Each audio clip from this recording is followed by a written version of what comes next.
Hello नमस्कार दोस्तों, स्वागत है आप सभी का सत्या एक्सीलेंट यूट्यूब चैनल पे। दोस्तों आज सभी को यहाँ पर आईटीआई पेपर का फर्स्ट ईयर का जो पेपर है इलेक्ट्रीशियन ट्रेड थ्योरी का, तो यहाँ पर मैं आपको फुल्ली सॉल्व करने वाला हूँ। अर्थात जिस तरह के क्वेश्चन आपको पूछे जाते हैं उस तरह के क्वेश्चन मैं आपको यहाँ पर कुछ दिखाने वाला हूँ, जो कि आपको अंदाज़ा लग जाएगा कि इसी तरह के क्वेश्चन आईटीआई के एग्जाम में पूछे जा रहे हैं। तो आप इस तरह की तैयारी भी करेंगे और अच्छे अंक प्राप्त भी कर पाएंगे। जैसे कि दोस्तों आप यहाँ पर देख सकते हैं, ये जो आपका पेपर है ये आपका इलेक्ट्रीशियन का पेपर है, जो कि टोटल 150 अंक का पेपर होता है, आप सभी को मालूम है। और यहाँ पर आपको कुछ इस तरह के पेपर नजर आएंगे। तो इसी के रिलेटेड मैंने यहाँ पर कुछ क्वेश्चन कवर किया है, जो मैं आपको इस वीडियो के माध्यम से पूरी जानकारी देने वाला हूँ। तो वीडियो को दोस्तों ध्यान से देखिएगा। और जो लोग हमारे यूट्यूब चैनल पर नए अभी तक हमारे चैनल को सब्सक्राइब नहीं किए हैं, तो नीचे आपको रेड कलर का बटन दिख जाएगा सब्सक्राइब वाला, उसको दबाकर बगल में घंटी वाला आइकन को दबाकर और नोटिफिकेशन पर क्लिक कीजिएगा। हमारी हर एक वीडियो की जानकारी आपके मोबाइल तक पहुँचती रहेगी और उसका आप लाभ उठाते रहेंगे। तो चलिए दोस्तों हम आज का क्वेश्चन शुरू करते हैं। क्वेश्चन नंबर हम शुरू करते हैं 1 से। यहाँ पर आपका पहला क्वेश्चन है, जैसे कि देख सकते हैं आप, पूछ रहा है क्वेश्चन, हम एक लो पास फिल्टर को हाई पास फिल्टर या उल्टा कर सकते हैं, हमें बस खाली स्थान तत्व बदलने होंगे। जिन लोगों को इंग्लिश में देखना है ऊपर देख सकते हैं और जिन लोगों को हिंदी में देखना है नीचे देख सकते हैं। तो देखिए दोस्तों, जब हम एक लो पास फिल्टर को हाई पास फिल्टर या उल्टा कर सकते हैं तो हमें बस आवृत्ति दर्शाने वाले तत्व बदलने होंगे। अर्थात लो पास फिल्टर के 4 सेक्शन होते हैं, आप सभी को मालूम है, जो कि कैरियर आवृत्ति से आपका 1.25 मेगा हर्ट्ज से अधिक आवृत्ति के कंपोनेंट को अल्टरनेट किया जाता है। तो यहाँ पर क्वेश्चन के अनुसार यहाँ पर जो हमारा सही हो जाता है, जो सही ऑप्शन दिया गया है, ऑप्शन नंबर बी दिया गया है, फ्रीक्वेंसी अर्थात आवृत्ति दर्शाने वाले। तो यहाँ पर हमारा सही हो जाता है ऑप्शन नंबर, ये बी ऑप्शन हमारा बिल्कुल करेक्ट आंसर हो जाएगा। क्लियर हो गया दोस्तों। चलिए हम आगे बढ़ते हैं नेक्स्ट क्वेश्चन पे। क्वेश्चन नंबर 2 पे कह रहा है क्वेश्चन कि सेतु दृष्टिकारी को आमतौर पर प्राथमिकता दी जाती है, क्यों ऐसा रीजन क्या है, इसका रीजन क्यों ऐसा देने का।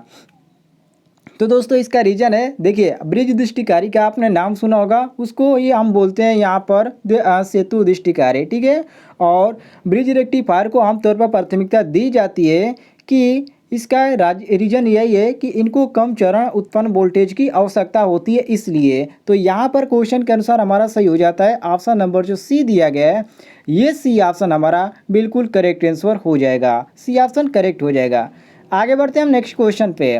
क्वेश्चन नंबर 3 पे कह रहा है क्वेश्चन, एक साधारण तरंग दृष्टिकारी एक एकल डायोड से निर्मित होता है और एक एकल भार प्रतिरोध एक एसी विभव को परिवर्तित करता है। तो जो एसी विभव हो वो किसको परिवर्तित करता है, बहुत ही इंपॉर्टेंट क्वेश्चन है दोस्तों। देखिए जब एक साधारण तरंग जो है अर्थात दृष्टिकारी एक एकल डायोड से निर्मित होता है तो एक भार प्रतिरोध एक एसी विभव को परिवर्तित करता है, और एक तरंग जो है एक तरंग रूप जिसमें अगत जया और वक्र के केवल धनात्मक या ऋणात्मक भाग से होता है। तो यहाँ पर जो ऑप्शन में हमारा दिया गया ऑप्शन नंबर सी, यहाँ पर आप देख सकते हैं सी ऑप्शन यहाँ पर हमारा बिल्कुल करेक्ट आंसर दिया गया है, यहाँ पर आप पढ़ सकते हैं, ये सी ऑप्शन बिल्कुल हमारा करेक्ट आंसर हो जाएगा।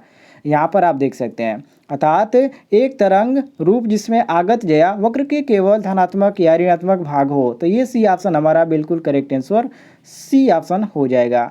क्लियर हो गया दोस्तों। आगे बढ़ते हैं हम क्वेश्चन नंबर 4 पे।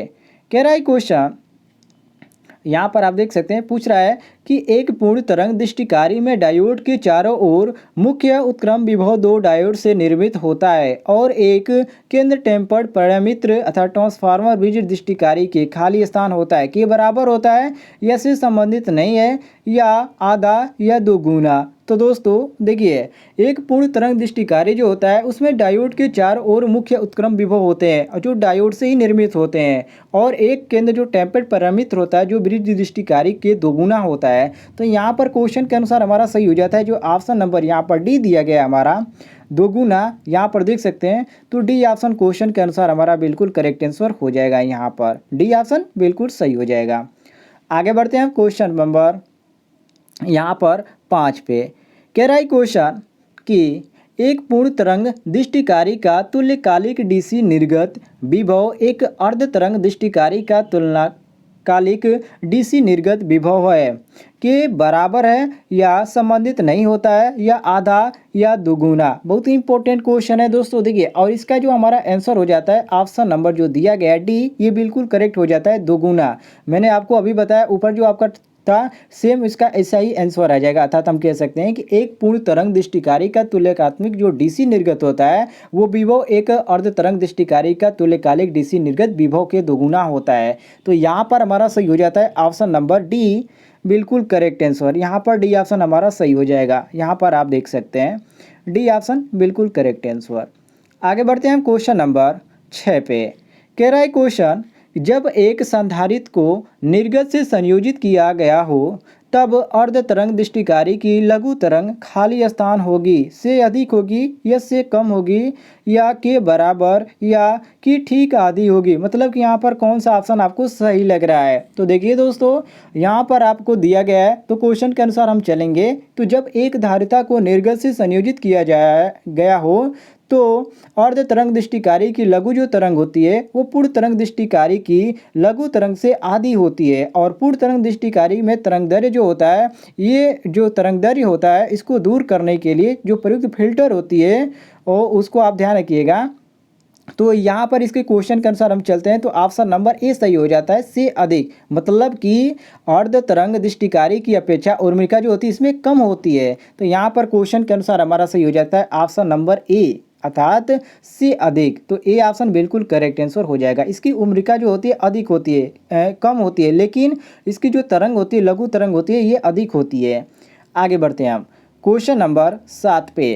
कह रहा है क्वेश्चन, निम्नलिखित में से कौन सा परिपथ सीधे ही मेन से परिचालित नहीं किया जा सकता। बहुत ही इंपॉर्टेंट क्वेश्चन है दोस्तों। देखिए, जो सेंटर होता है, ठीक है, जो सेंटर होता है और सेंटर टैप पूर्ण तरंग दृष्टिकारी जो होता है ये सीधे ही मेन से प्रचलित नहीं किया जा सकता है। इसलिए यहाँ पर हमारा सही हो जाता है ऑप्शन नंबर डी, बिल्कुल correct answer, central full wave rectifier. अर्थात ऑप्शन नंबर यहाँ पर हमारा डी बिल्कुल करेक्ट आंसर हो जाएगा।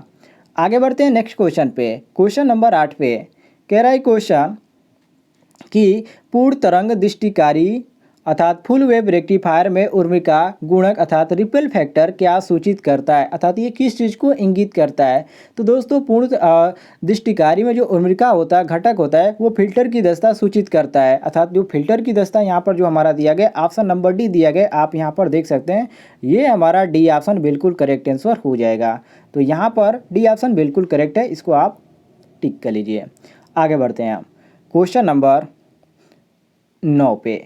कह रहा है क्वेश्चन कि ब्रिज रेक्टिफायर में डायोड की न्यूनतम संख्या क्या होनी चाहिए। बहुत ही इंपॉर्टेंट क्वेश्चन पूछा गया है दोस्तों, क्या होनी चाहिए। देखिए, यहाँ पर क्वेश्चन के अनुसार हम चलें तो यहाँ पर जो आपसे पूछा गया है इसमें आपका जो सही हो जाएगा ऑप्शन नंबर डी, मतलब कि 4 होगी। क्योंकि आप सभी को मालूम है कि ब्रिज रेक्टिफायर में जो डायोड की संख्या होती है वो 4 होती है। अर्थात हम कह सकते हैं कि ब्रिज रेक्टिफायर में डायोडों की न्यूनतम जो संख्या होगी 4 होगी। और हाफ वेव जो रेक्टिफायर होता है उसमें आपकी एक डायोड होता है और फुल वेव रेक्टिफायर में 2 डायोड का प्रयोग किया जाता है। लेकिन यहाँ पर ब्रिज रेक्टिफायर पूछ रहा है तो इसमें 4 का प्रयोग होता है। तो यहाँ पर हमारा सही हो जाता है ऑप्शन नंबर डी, बिल्कुल करेक्ट आंसर। आगे बढ़ते हैं क्वेश्चन नंबर 10 पे। कह रहा है क्वेश्चन, निम्नलिखित में से कौन सी युक्ति प्रत्यावर्ती धारा को दृष्टि धारा में परिवर्तित कर सकती है। दोस्तों, रेक्टिफायर जो है ये एक ऐसी युक्ति है जो कि प्रत्यावर्ती धारा को दृष्टि धारा में परिवर्तित कर सकती है। और जो अल्टरनेटर होता है, और अल्टरनेटर का भी जो कार्य होता है एसी धारा उत्पन्न करना, और डीसी जनरेटर का कार्य डीसी धारा में उत्पन्न करना होता है, और ट्रांसफार्मर का जो कार्य होता है वोल्टा परिवर्तन करना होता है। तो यहाँ पर जो सारे ऑप्शन आपके दिए गए अल्टरनेटर, जनरेटर, रेक्टिफायर और ट्रांसफार्मर, तो इसमें आपका सही हो जाएगा option number C. C option बिल्कुल करेक्ट हो जाएगा। आगे बढ़ते हैं दोस्तों क्वेश्चन नंबर 11 पे। कह रहा है क्वेश्चन, अर्ध तरंग रेक्टिफायर में डायोड की संख्या कितनी होती है। अब दोस्तों, मैंने आपको पहले ही बता दिया कि इसमें जो संख्या होती है केवल 1 होती है। मतलब कि हाफ वेव रेक्टिफायर में कितनी संख्या होती है डायोड की, तो 1 होती है। तो यहाँ पर हमारा ऑप्शन नंबर बी बिल्कुल करेक्ट आंसर हो जाएगा। आगे बढ़ते हैं क्वेश्चन नंबर 12 पे। कह रहा है क्वेश्चन कि एक समान सप्लाई प्राप्त करने के लिए रेक्टिफायर परिपथ में प्रयुक्त परिपथ कहलाता है। और यहाँ पर दिया गया ऑसिलेटर, फिल्टर, प्रवर्धक या लॉजिक गेट। तो दोस्तों, एक समान सप्लाई प्राप्त करने के लिए रेक्टिफायर जो है ये परिपथ में प्रयुक्त विद्युत जो परिपथ होता है उसको फिल्टर करता है। तो यहाँ पर हमारा जो फिल्टर वाला दिया गया ऑप्शन नंबर बी, ये क्वेश्चन के अनुसार हमारा बी ऑप्शन बिल्कुल करेक्ट आंसर हो जाएगा। आगे बढ़ते हैं क्वेश्चन नंबर 13 पे। कह रहा है क्वेश्चन केवल एक डायोड का दृष्टिकारी परिपथ जिसमें एसी की केवल आधी तरंग के लिए अर्थात धनात्मक आधा चक्र की ही आउटपुट देता है वो कहलाता है पूर्ण तरंग दृष्टिकारी या अर्ध तरंग दृष्टिकारी या पल्सेटिंग दृष्टिकारी या कोई भी नहीं। तो दोस्तों देखिए, अर्ध तरंग जो दृष्टिकारी डायोड होता है वो एसी को धनात्मक अर्थात आधा चक्र ही आउटपुट देता है और अर्ध तरंग दृष्टिकारी में केवल एक डायोड होता है जो कि मैं आपको पहले भी बता चुका हूं। तो यहाँ पर क्वेश्चन के अनुसार ऑप्शन नंबर बी हमारा बिल्कुल करेक्ट हो जाएगा, अर्ध तरंग दृष्टिकारी बी ऑप्शन यहाँ पर हम बिल्कुल करेक्ट आंसर मारेंगे। आगे बढ़ते हैं हम क्वेश्चन नंबर 14 पे। कह रहा है क्वेश्चन कि पूर्ण तरंग दृष्टिकारी के लिए आवश्यक होता है, क्या चीज़ आवश्यक होता है, एक डायोड या दो डायोड या एक भी डायोड नहीं या उच्च प्रतिरोध। तो दोस्तों मैंने आपको पहले ही बता दिया कि जो पूर्ण तरंग दृष्टिकारी होता है उसमें केवल दो डायोड की आवश्यकता होती है, अर्थात पूर्ण तरंग दृष्टिकारी के लिए दो डायोड की आवश्यकता होती है। तो यहाँ पर बी ऑप्शन जो हमारा दिया गया है ये बी ऑप्शन हमारा बिल्कुल करेक्ट आंसर हो जाएगा। ज़्यादातर दोस्तों ये जो आपका प्रैक्टिकल होता है फर्स्ट ईयर का उसमें आपको यहाँ पर इस तरह के क्वेश्चन देखने को मिलते हैं। ठीक है, प्रैक्टिकली में आपका जब डायोड का होता है तो इसमें आप ध्यान रखिएगा, उसमें आपको जो उद्देश्य होता है और उसमें जो आपका क्या क्या चीज़ लिखना पड़ता है तो उसके अनुसार यहाँ पर सारे डायोडों को दर्शाना भी पड़ता है कि पूर्ण तरंग दृष्टिकार में कितने डायोड होते हैं और अर्ध में कितना होता है और ब्रिज में कितना होता है। तो इन सारों को याद कर लीजिएगा। चलिए आगे बढ़ते हैं क्वेश्चन नंबर 15 पे। कह रहा है क्वेश्चन कि अर्ध तरंग दृष्टिकारी परिपथ की दक्षता होगी पूर्ण तरंग दृष्टिकारी से आधी होगी या दोगुनी होगी या बराबर होगी या इनमें से कोई नहीं। दोस्तों अर्ध तरंग दृष्टिकारी परिपथ की जो दक्षता होगी पूर्ण दृष्टिकारी से आधी ही होगी। क्यों? क्योंकि दोस्तों अर्ध तरंग दृष्टिकारी की जो दक्षता होती है 40.6% होती है और पूर्ण तरंग की बात करें तो पूर्ण तरंग की 81 होती है, 81.2% होती है। ठीक है, तो इस तरह आप ध्यान रखिएगा। और अर्ध तरंग जो दृष्टिकारी की जो दोगुना होगी तो इस तरह आप आसानी से निकाल सकते हैं। यदि यहाँ पर आधा दिया गया है, यदि यहाँ पर तरंग का अर्ध तरंग का यहाँ पर 40.6 है तो इसका सीधा दोगुना हो जा रहा है, 80 हो जा रहा है। तो इस तरह भी आप निकाल सकते हैं, तो दोगुना यहाँ पर आ जाएगा। यदि एक का मालूम है तो आप आसानी से निकाल सकते हैं। यहाँ पर सही हो जाएगा हमारा ऑप्शन नंबर ए आदि, ये ऑप्शन बिल्कुल करेक्ट आंसर। आगे बढ़ते हैं हम क्वेश्चन नंबर 16 पे।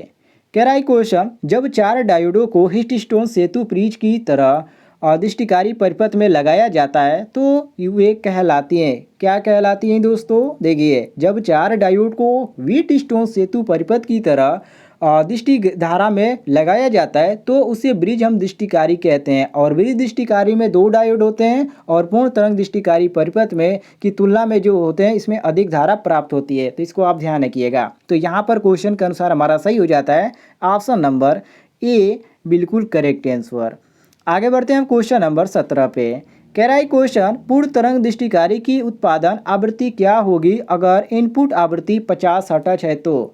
दोस्तों यहाँ पर क्वेश्चन देखिए आपसे क्या पूछ रहा है, यदि पूर्ण तरंग दृष्टिकारी की उत्पादन आवृत्ति क्या होगी यदि अगर इनपुट आवृत्ति 50 है, तो यदि इनपुट 50 है तो आउटपुट आपकी 100 होगी। तो यहाँ पर आपका सही हो जाएगा ऑप्शन नंबर जो दिया गया है 100, ऑप्शन नंबर डी, ये डी ऑप्शन बिल्कुल करेक्ट हो जाएगा।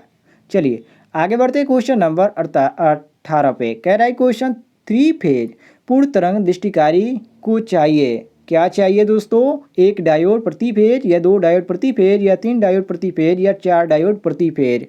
तो दोस्तों 3 फेज जो होता है पूर्ण तरंग दृष्टिकारी में केवल दो डायोड की आवश्यकता होती है और दो डायोड हमारा दिया गया ऑप्शन नंबर बी। तो बी ऑप्शन हम बिल्कुल करेक्ट आंसर मारेंगे। जो लोग वीडियो को देख रहे हैं लाइव उनसे रिक्वेस्ट है कि वीडियो पर लाइक करें और ज़्यादा से ज़्यादा शेयर करें ताकि और भी स्टूडेंट जुड़ पाएँ और इस तरह की क्लास का वो भी आनंद ले पाएँ। चलिए आगे बढ़ते हैं हम क्वेश्चन नंबर 19 पे। यदि दोस्तों आपको किसी भी क्वेश्चन में किसी प्रकार का डाउट होता है तो कमेंट में आप पूछ सकते हैं। आगे बढ़ते हैं क्वेश्चन नंबर 19 पे। कह रहा है क्वेश्चन एक मध्य टेप पूर्ण तरंग दृष्टिकारी में मध्य टेप और एक द्वितीयक के बीच 100 वोल्ट चरम वोल्टता है तो प्रतिलोम अभिनत डायोड के आर पार अधिकतम वोल्टता क्या होगी? वेरी वेरी इंपॉर्टेंट क्वेश्चन है दोस्तों। देखिए, यदि रिवर्स वायर में ठीक है। इसका ये चित्र बनेगा, चित्र में आपको यहाँ पर समझा नहीं सकता, लेकिन इसको ध्यान रखिएगा। यदि रिवर्स जो कि D2 होता है उस पर फुल वोल्टेज का जो मान होता है ये किरचॉफ के वोल्टेज के नियम की सहायता से ज्ञात किया जाता है। उस तरह आप ज्ञात करेंगे तो इसका जो सही आ जाएगा केवल 200 वोल्ट आएगा। और 200 वोल्ट इसमें आपको कौन सा दिया गया है, तो यहाँ पर ऑप्शन में आप देख सकते हैं, यहाँ पर आपका दिया गया ऑप्शन नंबर ए। तो ए ऑप्शन बिल्कुल करेक्ट हो जाएगा। तो दोस्तों आज की वीडियो में कुछ इस तरह के क्वेश्चन कवर किए गए थे। उम्मीद है आपको पसंद आए होंगे। पसंद है वीडियो पर लाइक कीजिएगा और ज़्यादा से ज़्यादा शेयर कीजिएगा ताकि हर एक स्टूडेंट तक ऐसी जानकारी पहुँच पाए।